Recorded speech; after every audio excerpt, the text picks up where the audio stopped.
Hi, and welcome to the Thrive Alcohol-Free podcast. I'm Dupe Witherick, alcohol-free well-being and transformational coach, and the best-selling author of A Cocktail of Clarity, How to Ditch Drinking, Embody a Joyful New Identity, and Thrive Alcohol-Free. This podcast will show you that being alcohol-free is not what the traditional narrative says. And even though alcohol is so ingrained in our society that it is okay to give yourself permission to stop drinking if you want to.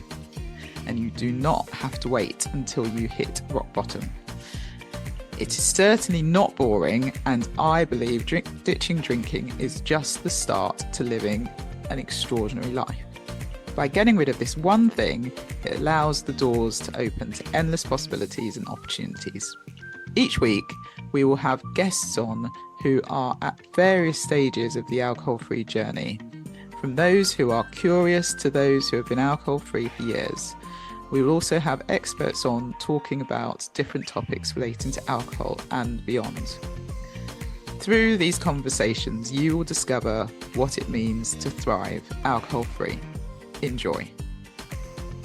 Hi, and welcome to the latest episode of the Thrive Alcohol Free podcast. I'm so pleased you are here, and I hope you've had the most wonderful week. So we are continuing this week with the theme of quit lit. But before I go there, I wanted to talk about a post that I posted on Instagram early in the week, which was all about change. What change have you been wanting to make for a while? And are you ready to make that first step today? We all talk about wanting to make changes, and we know deep down that we have a knowing or an inkling that something needs to change in our lives. And we might have been sitting on this for a long time. We might have had New Year's resolutions, for example, back in January, and they've dwindled and we didn't actually make the change we said we were going to make. And so what I wanted to share with you today was 5 steps to take if you want to make a change, because I thought that might be useful, especially as we're getting towards the end of the year. So maybe reflecting on what are the things that you'd like to do and maybe start that change before the new year, before you start New Year's resolutions. So 5 steps to take if you want to make a change. Step 1 is really think about your why. Why do you want to make that change? Why do you want to make this change in your life?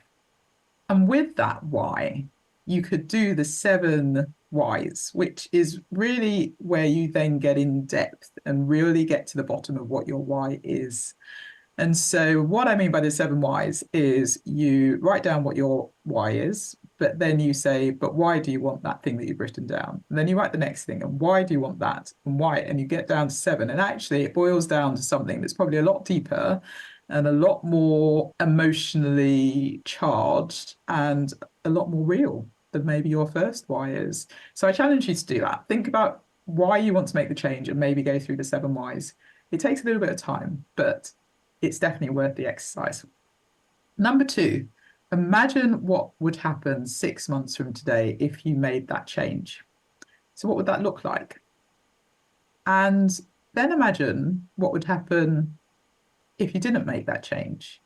What would that feel like? The idea and the imagination, the visualization of making that change and what is occurring 6 months from now, what are you feeling?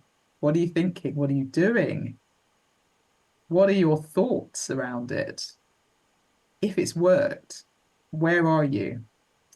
So I really want you to think about that. Think about, obviously, more so than making the change versus not making the change. But I really want that to get into your soul and into your real being. And this is why you want to make the change, and you can actually see it happening. Because then you can think about step 4, which is what's the smallest step you can take towards that change today? And step 5, do that. Start today and see where it gets you. Nothing happens overnight.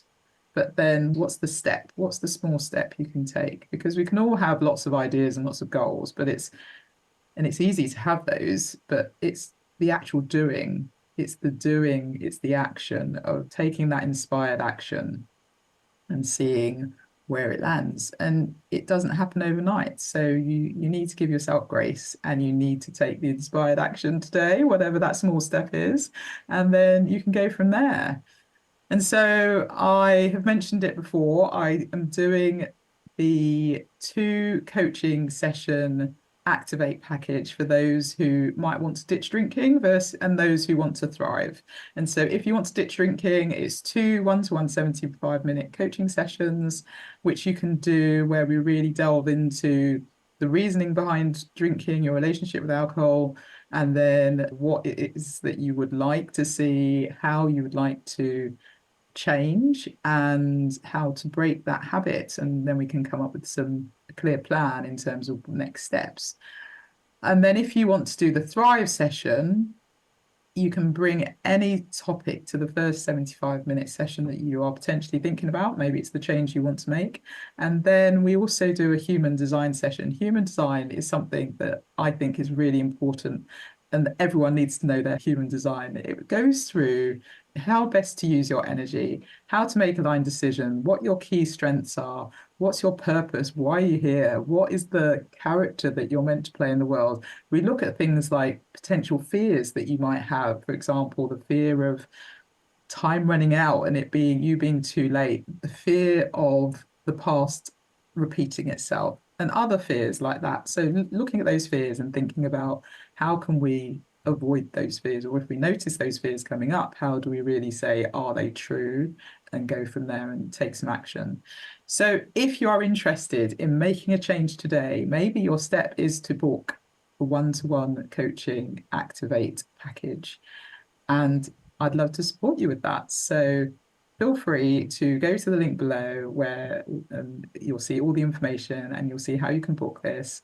And I am looking forward to meeting you and helping you on your change. Okay, so today's guest is the fabulous Christy Osborne, and I'm delighted that she's on. I was actually on her and Mead's podcast, but Jesus Drank Wine and Other Stories That Kept Us Stuck, which I think is a fabulous name, and it has kept a lot of people stuck. So Christy Osborne was born and raised in Los Angeles. She graduated from University of Southern California and Pepperdine University School of Law. After passing the California bar exam, she relocated to London and assumed various roles in law, public relations, and business development. These included working for UK Parliament and founding a popular website for American expat women. Christy discovered her true calling when she chose sobriety and discovered a passion for helping women on their journeys. As a highly trained senior sobriety coach featured in Marie Claire, Newsweek, the Daily Mail, Yahoo, PBS, London Daily News, Hip and Healthy, and more, she empowers women throughout the US and the UK to redefine their relationship with alcohol. She lives with her husband and her 2 children, Ella and Carter, and they have a cavapoo called Cooper.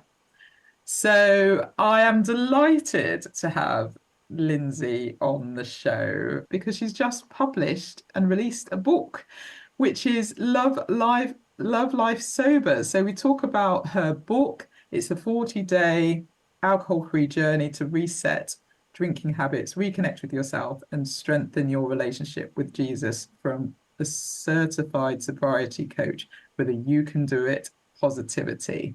I hope you enjoy this conversation. We talk about lots of different things, and yeah, it's a fab conversation. So without further ado, here is the conversation with Christy.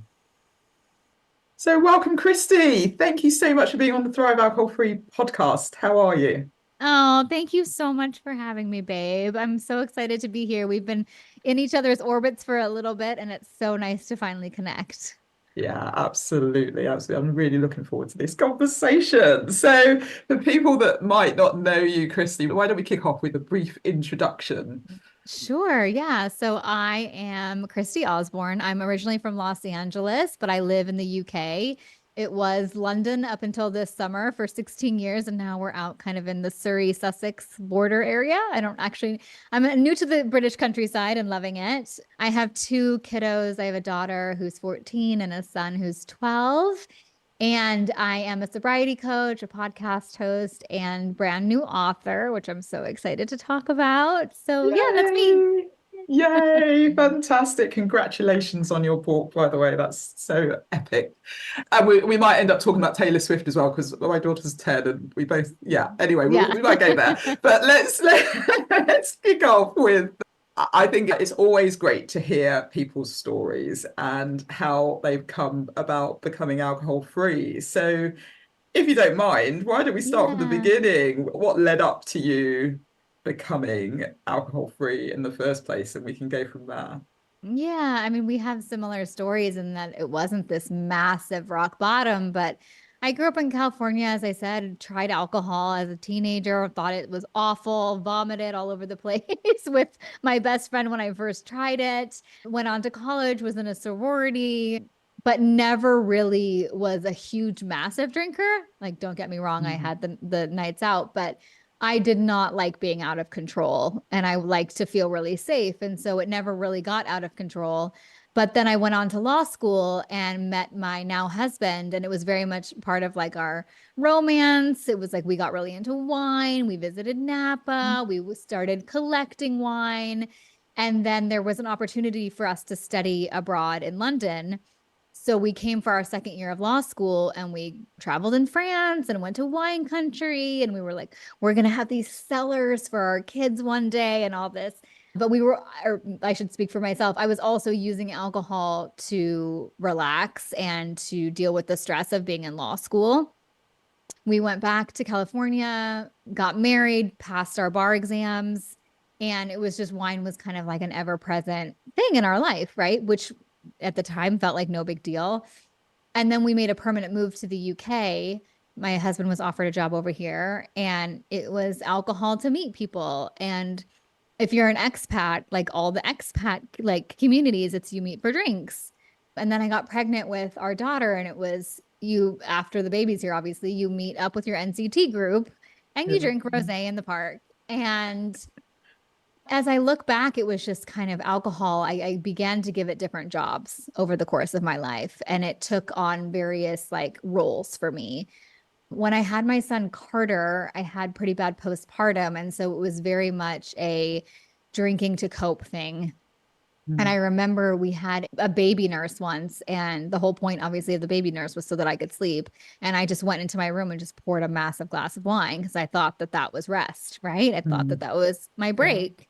Someone Mm. has the babies now. I can just sit in here and drink. And so it just, a little uptick as the years go on. And again, assigning it different roles, assigning it different jobs. And then in 2018, my mom passed away. And it was so hard because we had this very, very close relationship. Growing up, she was like my best friend and my talked to her every single day. But then she started to drink like in my 20s and it just changed her personality and she got really like just she became a different person. She got angry and sad and depressed. And so when she passed away, I was like mourning the loss of my best friend, but I was also like mourning, like I was mad. I was angry because I was like, this is basically you did this. Like you drank to the point where like you passed away and you don't get to see your grandkids grow up. And so I was so sad and so depressed and I had no idea what to do with it. Literally no coping skills whatsoever. And so I just started drinking. And the thing about it is that it didn't look different from my vantage point to anybody around me, right? So I was having wine at home after the homework was done. Mm. And I was like going a little bit wild and crazy on a night out in town. Mm. But so were my friends. And everywhere you look on social media, as we know, it's like the thing that moms use to kind of get by. And so I didn't feel like I was doing anything quote unquote wrong. No one ever Mm. came to me and said, do you think you're drinking too much? No one said, do you have a problem? Nothing like that. Internally began to think, oh gosh, what's going on here? I'm not prioritizing the kids. I actually don't want to spend time with them. I'm fighting with my husband, Chris, all the time about really dumb things that don't actually need to be arguments, but it's because we're both drinking. And I was just like, am I going to end up like my mom if I keep going like this? What's going to happen? And so there wasn't like this massive rock bottom. There wasn't like a DUI. There wasn't anything. I just literally woke up one morning and it happened to be on the anniversary of her death 2 years later. But I was like, I can't do this anymore.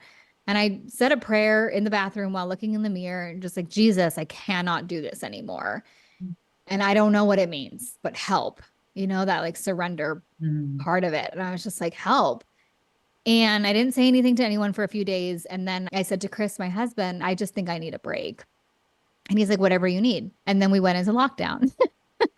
And so I always like joke it was my little self like imposed rehab, right? Where there was like no place to go, nowhere to see. And everyone's always like, how did you do that during COVID? But it was really, really a great time for me to just get quiet and start learning and start researching and start understanding what alcohol was doing to my brain and what alcohol was doing to my body, while at the same time feeling so much better because I wasn't poisoning myself every night. Yeah. And so I just started to feel so much better. And when I had first moved to the UK, I started like a little blog. It was called An American Girl in Chelsea. And so I had a very tiny following. And so I started talking about this like 3 months in. I was like, you guys, I haven't had a drink for 3 months. I've never slept so good in my whole life. And of course, everybody's locked down in their homes, right in front of their phones. So I'm just getting the message. What do you mean? How are you doing this? Are you losing weight? Does your skin look better? What is your husband stopped drinking? Da, da, da, da, da, da. And so I just kept responding and I kept learning and I kept reading and I kept doing courses and I just fell in love with sobriety. Like, you know how it goes. You just start feeling so much better. And my relationships improved and my relationship with Jesus like took on a whole new thing. My faith came alive again. And so then I found out that this was a thing that you could do. You could help encourage and equip other women in this. So I became a coach. I got a few certifications to do it. And so that's what I do now. And it's so crazy because I never in a million trillion years thought that this is what I would be doing. But it is just so cool. I mean, I get to talk to women like you and I get to connect with like amazing, incredible women all day long and talk to them and encourage them. And it's just the best. And so, yeah. Wow, congratulations. And I love the fact that you are just so positive and so upbeat about everything. And that's no, it's infectious. So I can Thanks. see how you're helping so many people. And Oh, so that's good. there was so much there, Christy, and I'd love to delve into it a little bit. And I Okay. am, I'm so sorry to hear about your mum. And Hey. was it alcohol related then, or do you just think she wasn't looking after herself? Yeah. Yeah, it was alcohol related, but it's really tricky because no one wants to admit that. So it's like Hmm. it's something that I know and I've been told by doctors, but like, that's not something that family wants to shout from the rooftops. No, of And so course. it's hard, right? Anytime you have, and I've coached women too that have had mothers or relatives that have passed away from alcohol, and everybody just in the family keeps drinking and pretends like that wasn't the reason. And Yeah. so that's what we're both doing, right? It's like, let's bring some light and truth and bash some Mm. stigma and start talking about this stuff because Mm. nobody wants to actually live like that, right? Exactly, exactly. And so you've obviously talked about your faith growing, you've talked about just making that decision. When you made that decision and you asked for help and surrendered, what happened? And did you know you'll take a break for, did you say you'll do it for so many days, or what was your thinking? Because obviously it's now 4.5 years. And so where did you go from there? How did that It come was about? definitely a day by day thing. Mm. And anytime we talk about like day by day or one day at a time, I like to caveat by saying that that is very much, at least for me, that first of all, that freedom from alcohol is totally possible. And the day by day thing feels very hard and heavy in the beginning, but it doesn't have to feel like that forever, right? I'm not like living day by day right now by any stretch. But in that moment, it was very much like, I don't know, because I had done dry Januaries before where February 1st I was drinking just as much or more. Mm. And so I honestly I didn't know if I was going to take a 30-day break, a 2-week break. I immediately, and this does not happen for everybody, but I immediately Mm. started sleeping so much better. I think that Mm. my body was so tired from Mm. not sleeping for decades, right? That it was just Yeah. like, you need to sleep, girl. So that was the first thing that I was like, if this is one of the things that comes with not drinking, I'm here for it. Mhm. Absolutely. And then it just got better and better. And then I was like learning about why that was and learning about why I was feeling less anxious, right? Because of what we know to what it does to cortisol and adrenaline. And so I was like, okay, this is good, you know? Yeah. Yeah. So it was just like I didn't want to ruin it, and people would say, "Oh, we're heading into the summer. Are you really not going to have rosé at the beach?" And I would freak out, obviously, at that point and be like, I don't know. But what I do know is that I don't want to lose how I feel right now. And I want Mm. to keep this going. And if I Mm. want to have a drink, I'll have a drink. But right now, I don't want to have a drink, Mm. And so that's the thing, right? I think we, especially as women, we love our goals, and that is a good thing. But sometimes I think you have to hold this a little bit lightly and just be really curious with yourself and give yourself so much grace because it's hard to overcome an addictive substance, as we know. So I think it's just different for everybody. But for me, I was just like, okay, I'm just going to try this. And I was feeling so good. So I kept going. Mm. Yeah, and you bring up something really important. It is about being curious, isn't it? Because that's one of the things I think that gets you into that mindset because you're researching, you're reading Quitlet, you're listening to podcasts, but you're open to curiosity, which Yeah. I think a lot of people don't tend to be. So, how did you find it then? Because you said you were sleeping really well, and but then you also said it is challenging. So, what would you say were the challenges for anyone who's maybe starting the journey now or Yeah. thinking about starting the journey? What would help someone? It's so funny because now looking at it, the challenging stuff was a lot of future tripping. It was a lot of worried about what friends were going to say or what things were going to be like, or was this party going to be as fun, or was that holiday going to be as fun or relaxing? We make so many assumptions about what life is going to be like without alcohol, without actually having tried it. And so we Mm. future trip all over ourselves about what it's going to be like. And it's not until you actually do the thing and realize that, yes, you might feel a little bit weird the first time. And maybe the second time you feel like a fish out of water. But if you keep doing it, whatever you're worried about can be okay. But then it also can be even more enjoyable, right? Without Mm. alcohol. And it was a lot of that. It was a lot of like, oh my gosh, what are my girlfriends going to think? Am I going to have any friends? That kind of thing was hard. It was very much projecting down the line. And then, of course, with that too, the cravings, there was definitely the 5 o'clock rolled around. And why am I not opening up a bottle of wine? Mm. But again, it's about curiosity and experimenting in those. I did a lot of bubble baths and face masks and a lot of walking around Battersea Park, like in a loop frantically, just to like get that craving out. But the Yeah. thing that I learned too, which is so important to remember, is that those cravings are temporary, right? Like we can surf the urge, we can ride that wave, they will go, it Mm. will not kill us, we can survive it. And the more you do that, the more it's doable.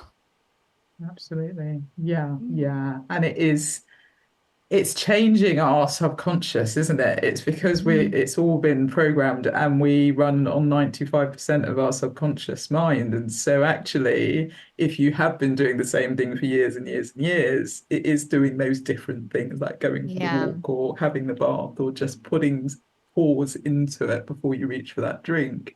But it can feel like that takes forever to start Hmm. changing those neural pathways and starting to really understand that and get that. So I think you're right, having grace, being patient with yourself, and trying to be present and not worrying about future Yeah. scenarios is really important. Yeah. And you mentioned your story so similar because you talked about visiting vineyards and becoming, I imagine you thought you were a wine expert as Oh, well. And, totally. Wine snob. Yeah. you know, just cellars and thinking, oh my goodness, what an amazing wine cellar when you see these fantastic wine cellars and Yeah. wanting your own. But you mentioned it was really something you did with your husband a lot, and that's actually what kicked it all off, however many years ago in law school. I was wondering, what was your husband's view? Because you obviously said he was fine and he was like, do whatever you need to do, babe. But how's it changed over the years? Is he still drinking? What was his perspective? Yeah, I mean, it's been 4 years, right? So it's been an ongoing conversation, but watching him also massively cut down. He's massively, Mm. massively cut down, and I haven't actually seen him have a drink, and I don't, I actually can't remember. Trying to Mm. think.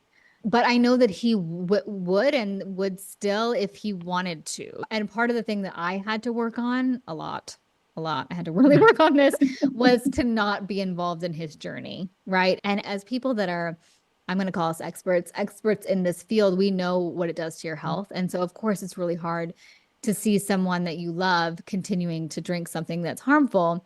But nobody is going to cut back or stop unless they want to. And so his was a very like a much more gradual process. But we Mm. also had totally different relationships with alcohol. He was not drinking to grieve the loss of a parent Mm. at that time. And so I just had to really remind myself to stay in my lane, which was very hard. Mm. Mm. Yeah. So how did you do that? How did you get it to work? Because I've heard, recently a few people have stopped drinking on one side and then the other person hasn't, and it's been a challenge, and actually they're separating, and it is a challenge. And obviously, as you say, you have to stay in your lane. You can't force anyone to go on this journey with you. They have to be ready for it. Yeah. But how did it work for you? Yeah. I mean, I think it's so important to remind ourselves that everybody has a choice in this. Mm. And I think that there's a lot of stigma about like when you take on the role, for example, alcoholic, which I don't like that label, that this is something that you no longer have a choice in. And so there's a lot of stigma in that once you start examining your relationship with alcohol, you almost don't have a choice. And I don't think that that Mm. takes our power away in making this decision. But I'm not going to say I did it perfectly. There was a lot of like yelling and screaming. I wanted him to do it with me and a lot of crying. But just the fact that I stopped drinking made our relationship so much better because we just weren't having stupid fights all the time. And we were Mm. just able to be present with our kids. And Mm. so it definitely hasn't been perfect, but I just have to keep reminding myself that like everybody gets to make their own choice. Right. Mm. And I think it's interesting too, because and maybe you saw this too, I noticed that when I cut back and then quit, that I was also the pusher in a lot Mm. of scenarios. And so a lot of my friends stopped drinking a lot less, I think, when we're on a night out, right? Okay. But then we also have kids that are newly minted teenagers. And so I Mm. think there's also a want to make sure that we're leading by a good example and all of that. So I think it's a revolving door. I can't like speak for exactly where he is. I just know he's cut back massively and that I had to focus on myself. But to your point of like that this is a real thing and this can be really hard in some couples. You're 100% Mm. right. I also have coached gals who, again, future project, like my marriage is going to end if I don't keep drinking, or we're not going to have anything to talk about, or what are we going to share? Mm. And it's just so interesting because when it actually plays out, that doesn't happen, right? It's more of, oh, my marriage actually is okay. And he actually switches to non-alcoholic beer. And so Mm. you just never know. You just never know. But you have to focus on yourself and keep your side of the street clean, as clean as they say. But even one person cutting back is gonna help. It's gonna help a Mm. relationship because you can communicate, right? You can be Mm. present. Yeah. Absolutely. Absolutely. Really sound advice. And I think it's everyone's journey. I think you're right. It's tricky to not want to say to Yeah. everybody, this is the way. And do you realize what this is doing to you? Yeah. And do you know how much better you'll be feeling, and not preach? And so it is a fine line, but it sounds like Yeah. you struck that balance well. So well done you. So then, okay, so let's fast forward. You've taken that break. We got to this, you were thinking about the summer and rosé and whether you'd still want that. But what has happened in the past 4 years? I'd love to hear your journey since stop taking Yeah. a Oh my break. gosh, it's been so amazing. So I decided to become a coach and I've just been like blessed with the most incredible clients. I coach gals in the US and the UK and I've made so many friends and such wonderful connections doing that. And I run a few different groups. I started a podcast, which you're going to come on, called But Jesus Drank Wine, which was something that we had heard in like church and Bible studies, right? Of like the justification for Christian gals like having their wine. Well, but Jesus drank wine. And so it's so funny now that we've been doing that for a year, a year and 9 months. More and more women are saying that. Like I was on a podcast yesterday, and this gal that knows nothing about me was like, well, yeah, but Jesus drank wine. I'm like, funny you should say that. And then another gal who was like, I was about to write a book called But Jesus Drank Wine, and I Googled it and your podcast came up. So I'm like, oh, it's so funny. It's coming out. But that's been amazing. We've grown a community on the back of that podcast. We've got about 65 members, I think, in there now. We meet every Tuesday, which is amazing. And I wrote a book which comes out in a couple weeks, which is crazy. It's called Love Life Sober. It's a 40-day alcohol fast. And it is very much about kind of what we were talking about, is just being open and curious and learning and seeing what life is like for you with alcohol out of the picture. But if you drink on day 9, you don't have to start over. You don't have to count days. You don't have to use labels. Because coming from a place of like positivity and positive emotion, as opposed to being deprived and giving up this thing that we're not going to have great lives without, like that shift is so big. And it makes this a blessing, and it makes this a gift, which we know it is. Yeah, absolutely, absolutely. And oh my goodness, you've done so much. It's amazing. When I say it Yeah, back, I'm like, oh wow, that is a lot. But when you're in it, you don't think yeah, this way. Yeah. yeah, of course. No, that's fantastic. And I love the But Jesus Drank Wine. Let's touch on that because it's a fabulous name, by the way. It's genius. Thanks. But I wonder what has been, you've obviously got a community off the back of it, but what inspired you to do that? And obviously it is coming out that people are saying it, so it's obviously right. But let's also talk about your faith side and what that means to you and Yeah. how that's grown as well over the years. Yeah. When I started doing my whole own journey, there was definitely, there was a good amount of quit lit out there. And there were devotionals and Bible studies, obviously studying the word, but I didn't see anything out there that blended anything with, scripture and trying to break free from alcohol. And so when I started coaching gals and I would get someone on the Zoom screen in front of me who was a Christian, I would recommend the Quit Lit book and give her the exercises for the week. And then I would be like, oh, this Bible study is also really good too. And so I just kind of got this idea one day, God given, of like, why isn't there a resource for Christian women where there's scripture, and which is so much better than actual self-help because we can't do it ourselves, Yeah, but also blends the neuroscience. And because yeah. that has been so key. So I sent out so many query letters. I wrote the proposal. Nothing came back. And then a gal heard me on a podcast and connected me with a Christian agent. And she was like, yes, let's do this. And as I was writing the proposal for that and exploring that, I found another coach. Her name is Mead. She's my podcast co-host, but she was also a Christian.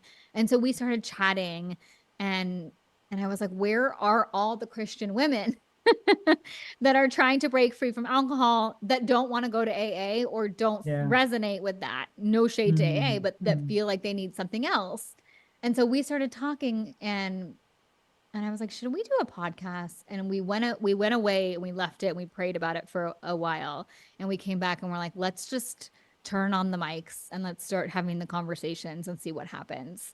mm. And I think we're almost at 100 episodes. And Oh, so, wow. yeah. Yeah. And it's nice because I don't think there's not a lot of resources out there that bring in Jesus. And that's so important Mm, to us. So, yeah. mm, yeah, absolutely. And how has your faith changed? Because you said it was obviously that kicked off this whole journey, that Yeah. surrender. How would you say it's developed over the past 4.5 years? Oh, I feel like I might get emotional. I just found him. I was a Christian all my life. I went to church. Living in London, maybe we would take the kids maybe once a month. I was so always hungover normally on a Sunday morning. So it was very low down the radar. It was always like, especially now that everything's online, it's like, should we just YouTube church? It was the tick box thing that I felt like I should be doing. But it was that newfound energy and then getting up early in the morning when everyone else was sleeping and I was actually awake and I had energy and I wasn't hungover. And I would just go down and I would start reading devotionals. And then I would start actually opening up my Bible. And I just felt the presence. I just felt the presence. I felt his Holy Spirit. I was able for the first time to get still and like listen. And that was something that I was always really confused by when I heard other women say things like, well, I heard from the Holy Spirit, or, like they're getting these downloads. And I'm like, why don't I get that? And it was because I was never still or never quiet. I was always going at a million miles an hour and then numbing out with wine every night. And so when I just had that space and I just gave it. It was just transformed my life. That's amazing. Yeah. Yeah. And how did that then impact the way you coached and your book and everything else? Yeah, it's been a journey. I'll just be totally honest. I was really nervous at the beginning to come out with the faith piece. This is before the book, before the podcast, because I was like, how am I going to find these women? Right. And it's hard to be a Christian in this day and age, right? Yeah. It is. It holds a lot of meaning that are not true. And we get a bad rap for a lot of reasons because people are fallible and make mistakes and churches hurt people and all of that. And that's very real. So I was worried at the beginning, but slowly over time, I've gotten stronger, and this is for me what it's all about. And it ends up, it's really, I'm going to say it's crazy, but it's actually not. But it's the back door or the porch or whatever you want to call it of being able to have the conversation with people, right? So you can start talking about struggling with alcohol, but then when you talk about what's under that, then you get to start talking about what really matters and faith and all of that. And so it's so funny because this struggle with alcohol has actually like been the gateway to then starting to talk about Jesus with women. And that's just so cool. And again, like never in a million years did I ever think that this is what I would be doing. Yeah, it's so strange looking back, isn't it? And you think, Yes. gosh, it does feel pre-drinking and post-drinking is completely different life, isn't it? So from the sounds of Yes. it. Yeah. Okay, so I think what you're doing is amazing, and it is very brave, as you say, to really put yourself out there and acknowledge it, especially with the potential backlash or potential negativity that could have come. But it sounds like it's been a really positive experience, and that shows that the Holy Spirit's been with you the whole time, I believe, Yeah. and Yeah, that's why definitely. and it's obviously ended up being what you were supposed to do and your calling to an extent. So I think, yeah, well done you for taking It's that fair. step and doing it. Thanks. So I'd love to hear about your book and just let's go Yay. into it. Let's delve into it a little bit. I'd love to first talk about what inspired you to write it. You obviously touched on the fact that you just didn't see that merge between scripture and stopping drinking and the tools and the mindset and all of that. But where did it come from, the idea, and how did you find the process? And then we'll go into the book itself. Yeah, it was really just looking at all the different resources. And I remember opening up a devotional, and it was like very much, it had left a lot of space for responding, right? And journaling in the back of it. And I was like, oh my gosh, this would be so great if this was something that was, accessible or created for gals struggling with alcohol, because we know what it's like to put thoughts on paper, especially when we're digging into the whys behind your drinking and why do you want to take a break and all of that. And so I thought it was going to be a devotional in the beginning. And then through the process of working with editors, it became this 40-day fast, which is really cool because we did an episode actually on our podcast recently, and I had some of my early readers on, and they were all just saying that that was so helpful for them to have it broken down into 40 days. The chapters are short. I leave you with a I call it a tiny Tina, tiny new action, something small, really easy to do at the end of every day. And so broken down like that, they really liked. And so, yeah, it kind of evolved. I mean, I've had such amazing editors and people help me, but yeah, it's here. It's so crazy. Yeah, amazing, amazing. Do you have a favorite part to the book, or do you have something that you think will help the listener? Yeah. One of the things that I loved writing about was how my joy came back online when I stopped drinking. And this might resonate, but I had gotten to a point where nothing was fun unless alcohol was involved, right? Nothing. Mm, mm, And that is because when we are used to getting an artificial level of dopamine, our normal dopamine production goes skewed. And mm, so that meant not finding joy in my daughter's dance recital or my son's birthday party. It was the joy was about like getting the drinks after or during. And mm, when I really thought about that, it broke my heart. But when my joy then came back online and I got to, I started finding joy in the everyday. And it's not the same as alcohol. It's not this massive spike, but it's like, oh my gosh, the sun is shining today in England, right? It's these little moments. And I felt that and it felt so good. And it was one of those reasons where I'm like, I will never go back to how I was mm, before. But writing about that in the context of then the faith, where we know where we get our ultimate source of joy, mm, was really special to me. And that's the thing, too. We all talk about having fun and finding peace and comfort and all these things, ditching alcohol. But the ultimate source of that is Christ, right? And so we have that never ending source of those things that we were desperately trying to find at the bottom of a wine glass. And mm, so I loved writing all of it. It's funny. It was really easy to write. I think it was because it's broken down in those 40 chapters, but it was the editing part that I did not like so much. But writing it was really, really fun. And reading yeah. it, actually, it was so funny. I think you go through various, you probably did too, like where you're just like, is this awful? Is this good? What did I write? Is it whatever?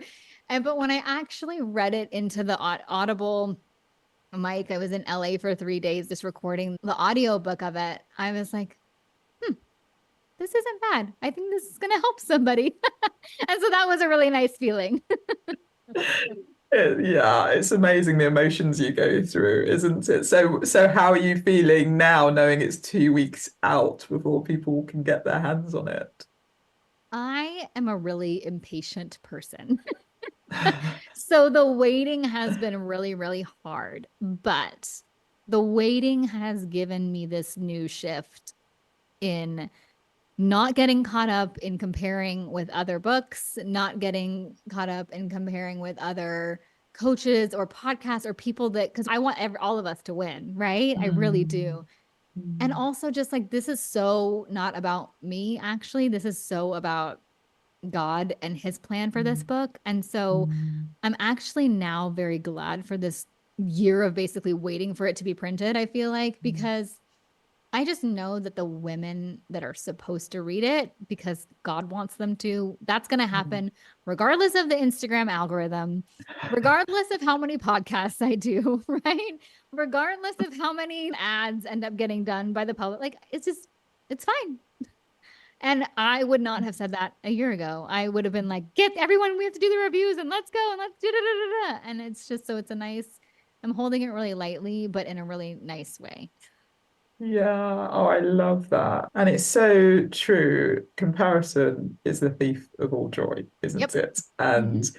we know that. And what you talked about in terms of joy as well, it's interesting because I tend to say most people are either trying to create a feeling or escape from a feeling when they're drinking. Oh, that's so good, babe.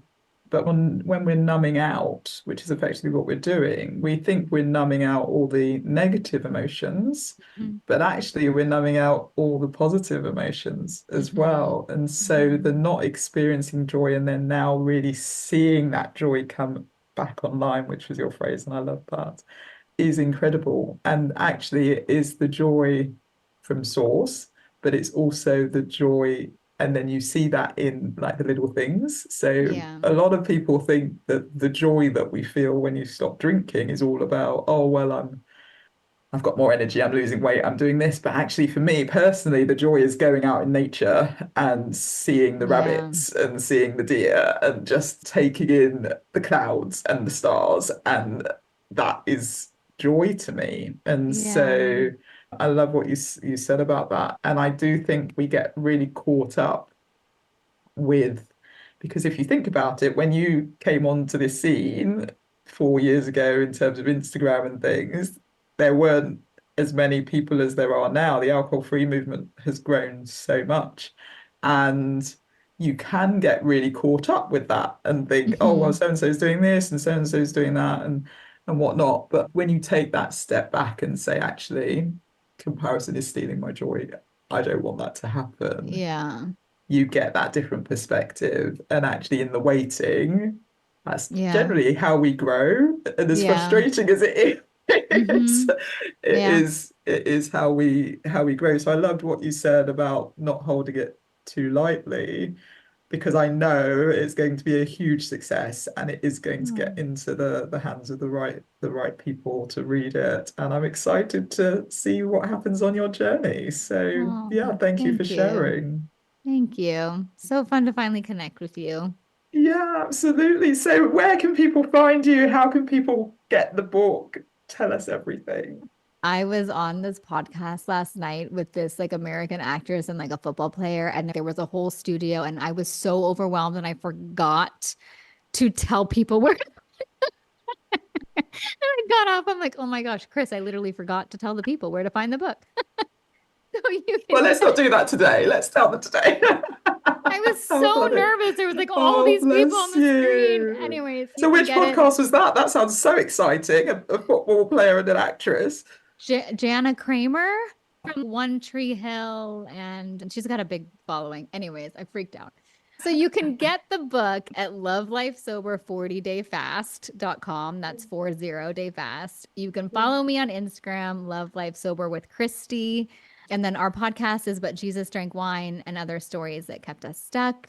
And I don't know when this is coming out, but if you purchase the book, you have an invitation into our community, and I'm going to be coaching you through it starting September 30th for 6 weeks. You can Brilliant. join that at any time. The calls are going to be recorded.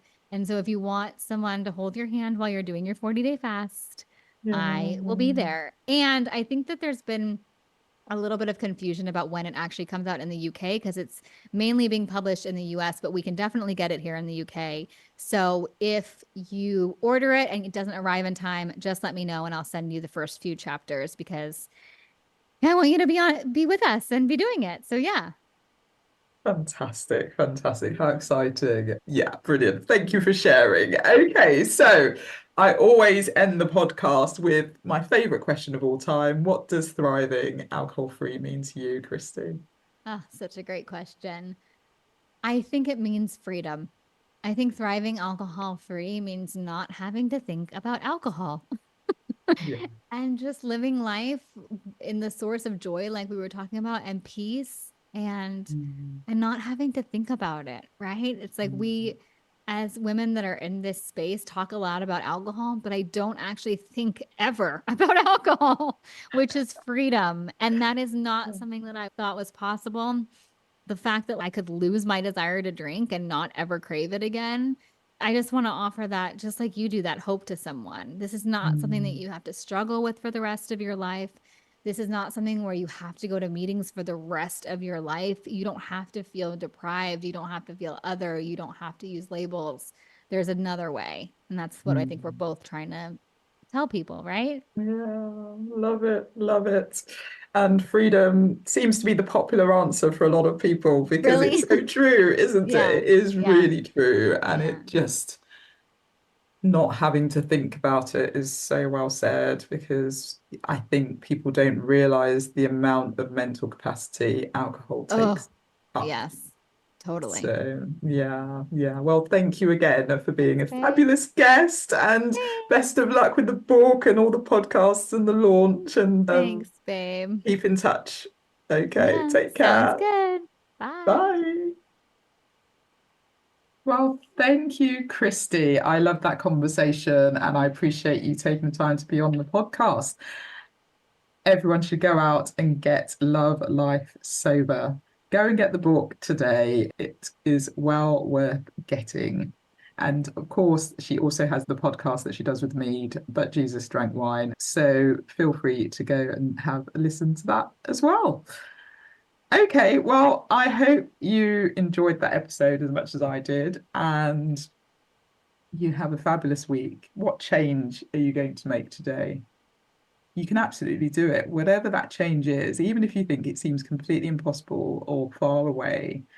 It's taking that first step, and then it's having the courage to continue and to be consistent. And if you do that, that change will absolutely happen. Okay, well, it's been lovely to have you here. I hope you have a wonderful week, and I will see you on the next episode. Take care. Thank you so much for listening to the Thrive Alcohol Free podcast. If you enjoyed the episode, please subscribe so you get alerted every time I drop a new episode. I'd love it if you could rate, review, and share this episode. Feel free to tag me on Instagram at Thrive Alcohol Free and follow me for daily tips. If you would like to work with me, I offer one-to-one coaching sessions and have my signature group coaching program. If you're not yet ready for coaching, I also have a self-paced online course, which is a companion to my book, A Cocktail of Clarity. All the links are in the show notes. I will see you in the next episode. Have a wonderful week. Take care.